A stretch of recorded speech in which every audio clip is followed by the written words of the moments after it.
السلام علیکم ناظرین، یوٹیوب چینل پر ایک نئی ویڈیو کے ساتھ آپ کی خدمت میں حاضر ہوں۔ آج اپنی اس ویڈیو میں جو حقائق میں آپ کے لیے لے کے آیا ہوں اس کا ترجمہ ہے: خر دماغ اور جاہل کو کوئی نصیحت کرنا ایسا ہی ہے جیسے بنجر زمین میں بیج ڈالنا۔ مولانا رومی لکھتے ہیں، ایک شکاری نے بڑی ترکیبوں اور مشکل کے ساتھ ایک نادر اور خوبصورت چڑیا پکڑی۔ جب وہ چڑیا جال میں پھنس گئی اور آزاد ہونے کی صورت نہ پائی، تب چڑیا شکاری سے کہنے لگی، اے عقل مند انسان، تو مجھ جیسی ننھی سی چڑیا کو پکڑ کر کیا کرے گا؟ اگر تو مجھے ذبح کرے گا تو میرا ذرا سا گوشت اور گنتی کے چند نرم اور نازک ہڈیوں سے تیرا کیا بنے؟ مجھے فروخت کر کے بھلا تجھے کتنا مال ملے گا؟ اگر تو مجھے آزاد کرے گا تو میں تجھے 3 ایسی بیش بہا نصیحتیں کروں گی جو ہمیشہ تیرے کام آئیں گی۔ ان میں سے پہلی نصیحت تو میں تیرے ہاتھ پر بیٹھ کے کروں گی، وہ نصیحت ایسی ہوگی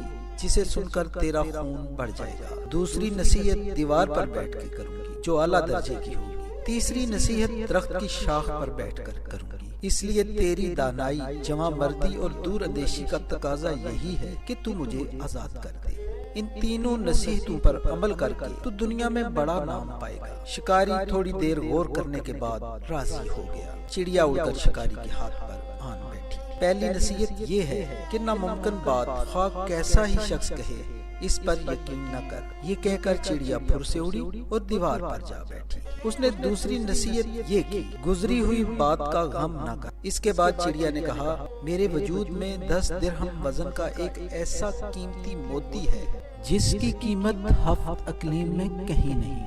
یہ موتی پا کر تو اور تیری اولاد عیش و عشرت سے زندگی بسر کرتے، مگر افسوس کہ تو نے مجھے آزاد کر کے یہ بیش بہا موتی ہاتھ سے کھو دیا۔ یہ تحفہ تیرے مقدر میں نہ تھا۔ اتنا سننا تھا کہ شکاری رونے چلانے اور ماتم کرنے لگا، جیسے اس کا کوئی عزیز مر گیا ہو۔ بار بار ٹھنڈی آہیں بھرتا اور سینہ پیٹ پیٹ کر کہتا، ہائے میں تو برباد ہو گیا، مجھ بیوقوف نے ایسی نادر چڑیا کو کیوں آزاد کر دیا؟ ننھی سی جان نے مجھے ہتھیلی میں جنت کی جھلک دکھلا کر لوٹ لیا۔ شکاری جب رو دھو چکا تب چڑیا نے کہا، اے بیوقوف، میں نے تجھے پہلے ہی نصیحت کر دی تھی کہ گزری ہوئی بات کا غم نہیں کرنا چاہیے۔ جب یہ بات ہو گئی تو کف افسوس ملنا کس کام کا؟ دوسرا چڑیا نے کہا، ارے نادان، تو نے میری پہلی بات غور سے نہیں سنی تھی۔ میں نے کہا تھا کہ ناممکن بات کا ہرگز یقین نہیں کرنا چاہیے، خواہ وہ کیسی ہی کیوں نہ ہو۔ ذرا سوچ تو صحیح، مجھ ننھی سی جان کا پورا وجود 3 درہم وزن سے زیادہ نہیں ہے، بھلا 10 درہم وزن کا موتی میرے وجود میں کہاں سے آ گیا؟ یہ بات سن کر شکاری رونا دھونا بھول گیا، حیرت سے چڑیا کو تکنے لگا